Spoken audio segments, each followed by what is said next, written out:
ตอนนี้ก็เจ้าหน้าที่ศูนย์มะเร็งกำลังพามาชี้แจงที่โรงพยาบาลศูนย์มะเร็งครับด้านขวามือก็จะเป็นหอผู้ป่วยหอผู้ป่วยจะประกอบด้วย3 หอนะคะมีหอสามัญหญิงสามัญชายแล้วก็หอผู้ป่วยพิเศษเดี๋ยวพิธีเองมาว่าแยกแยกแยกโซนของผู้หญิงเป็นหอผู้ป่วยสามัญหญิง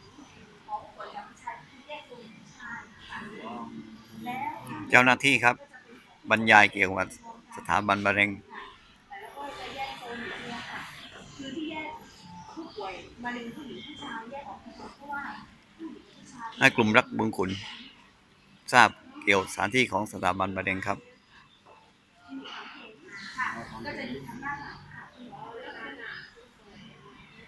อาการเจ็บเช่นเจ็บปากปวดหัวมันเจ็บปวดต้องมาให้ข้าวกินเนี่ยแล้วสถานที่ก็กว้างครับ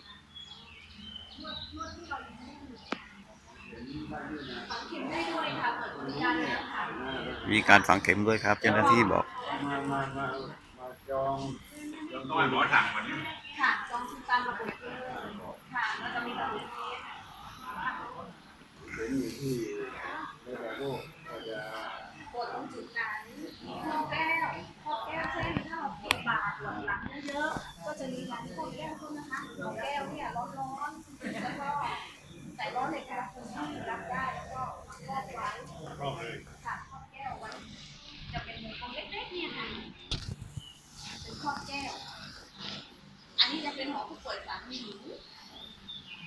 ผู้หญิงก็จะมีมะเร็ง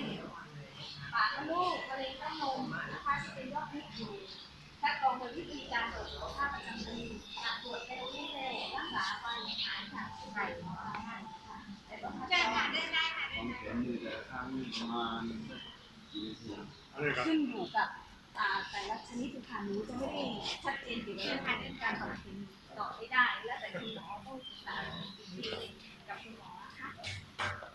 ผู้ชายมะเร็งปอดมะเร็งตอนนี้ยอดฮิตคือมะเร็งลำไส้ใหญ่เพราะอะไรคะเราทานอาหารที่ไม่มีประโยชน์อาหารเรา